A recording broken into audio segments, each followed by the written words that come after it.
शिव पार्वती की सावन कथा। एक समय की बात है, माता पार्वती जी ने यह इच्छा की कि वे यह जाने कि कौन सा व्रत या पूजा सबसे श्रेष्ठ और फलदायक है, जिससे स्त्रियों को अखंड सौभाग्य की प्राप्ति हो। उन्होंने भगवान शिव से यह प्रश्न किया, हे प्रभु, कृपया मुझे बताइए कि कौन सा व्रत ऐसा है जिससे स्त्रियां आपको शीघ्र प्रसन्न कर सकती हैं और उत्तम पति की प्राप्ति कर सकती हैं।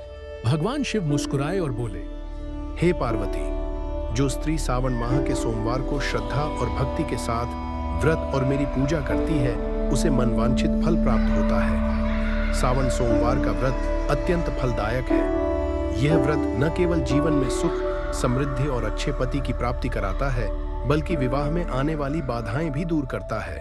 भगवान शिव ने आगे बताया कि जब तुमने पहले जन्म में हिमवान की पुत्री के रूप में जन्म लिया था, तब तुमने भी मुझे पति रूप में पाने के लिए कठोर तप और सावन सोमवार का व्रत किया था। माता पार्वती ने सावन के प्रत्येक सोमवार को उपवास रखकर शिव जी की विधिवत पूजा की थी। पूजा में बेलपत्र, जल, दूध, धतूरा और शुद्ध मन से एयूएम नमः शिवाय का जप किया। उनके इस व्रत और तप से प्रसन्न होकर भगवान शिव ने उन्हें पत्नी रूप में स्वीकार किया। इस कथा से मिलने वाला संदेश। इस कथा से हमें यह सीख मिलती है कि सच्ची श्रद्धा, भक्ति और संयम से किए गए व्रत फल अवश्य देते हैं। सावन सोमवार का व्रत करने से शिव जी की विशेष कृपा प्राप्त होती है और विवाहित जीवन सुखद और संतुलित बनता है। सावन माह का धार्मिक महत्व। भगवान शिव की आराधना का विशेष समय। सावन के महीने में शिव भक्त व्रत, उपवास और जलाभिषेक के माध्यम से शिव जी को प्रसन्न करते हैं। सोमवार व्रत।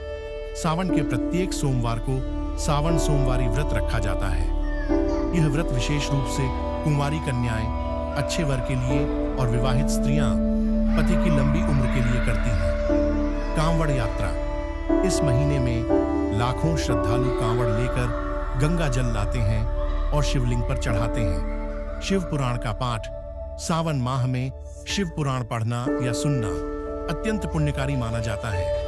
प्राकृतिक महत्व। सावन का महीना मानसून का प्रमुख महीना होता है। इस समय धरती हरियाली से भर जाती है, जिससे चारों ओर प्राकृतिक सौंदर्य बिखर जाता है। आध्यात्मिक महत्व। इस माह में मन, वचन और कर्म से शुद्ध रहकर साधना करने से आत्मा को शांति और आध्यात्मिक बल प्राप्त होता है।